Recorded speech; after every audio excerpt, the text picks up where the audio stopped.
Tinutugis ng 4 na sospek sa panloloob sa isang sanglaan ng alahas sa Pagadian City. Aabot sa 700,000 piso ang halaga ng mga natangay ng mga salarin. Balitang hatid ni Julio Segovia, exclusive.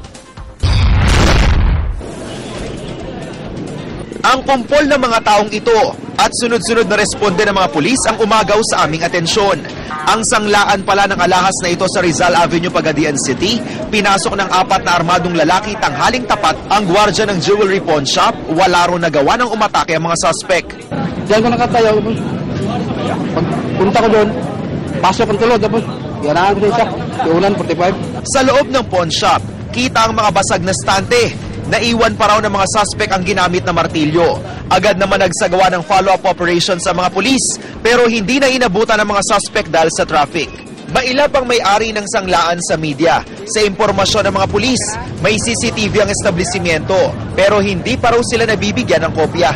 So sana makipagtulungan din ang may-ari at saka yung mga tao nakakita.